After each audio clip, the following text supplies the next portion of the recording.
காந்தியடிகளின் 77வது நினைவு நாளை முன்னிட்டு எழும்பூரில் உள்ள அவரது சிலைக்கு ஆளுநர் ஆர்.என். ரவி மரியாதை செலுத்துகிறார். அதனை நேரலையில் பார்க்கலாம்.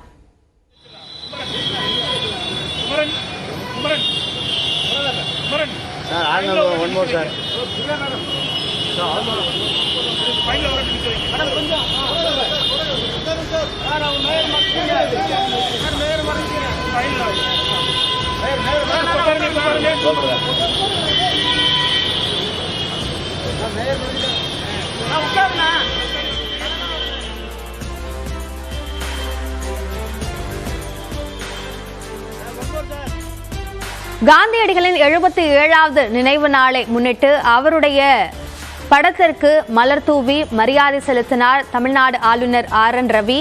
அந்த காட்சிகளை நாம் பார்க்கிறோம். கூடுதல் விவரங்களை நம்முடைய செய்தியாளர் அபினேஷிடம் கேட்கலாம். அபினேஷ், இந்த நிகழ்வு குறித்த விவரங்களை பதிவு செய்யுங்கள்.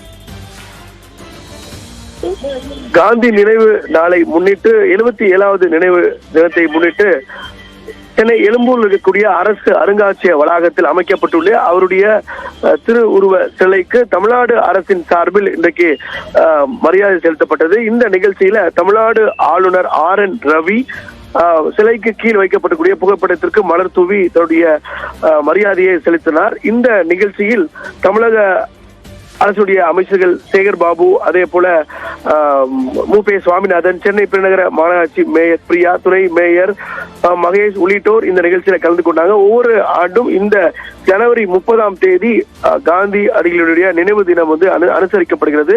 தமிழ்நாடு அரசின் சார்பில் ஒவ்வொரு ஆண்டும் இந்த நிகழ்ச்சி அரசு நிகழ்ச்சியாக கருதப்பட்டு அவருடைய நினைவு தினத்தை அனுசரிக்கப்படுவாங்க. இந்த நிகழ்ச்சியில தமிழ்நாடு ஆர்.என். ரவி நிகழ்ச்சியில கலந்து கொண்டார் அப்படிங்கிறது முக்கியத்துவம். அண்மையில் தான் நேதாஜி சுபாஷ் சந்திர போஸுடைய பிறந்த நாளை முன்னிட்டு அப்போது ஆளுநர் பேசிய கருத்துக்கள் ஒரு சர்ச்சையானது. மீண்டும் ஆளுநர் தரப்பிலிருந்து ஒரு விளக்கம் கொடுக்கப்பட்டது. தேச தந்தை காந்தியடிகளின் கூடிய கோட்ஸை வாழ்நாள் முழுவதும் தான் பின்பற்றுவதாகவும் அவருடைய அறநெறிகளை தான் வாழ்நாள் முழுவதும் பின்பற்றுவதாக ஒரு விளக்கம் அளித்திருந்தார் அப்படிங்கிறதும் குறிப்பிடத்தக்கது. அந்த வகையில அவருடைய நினைவு தினத்தை ஒட்டி அரசு சார்பில் அமைக்கப்பட்டிருந்த இந்த நிகழ்ச்சியில் ஆளுநர் ஆர்.என். ரவி கலந்து கொண்டார். விரிவான விவரங்களுக்கு நன்றி அபினேஷ்.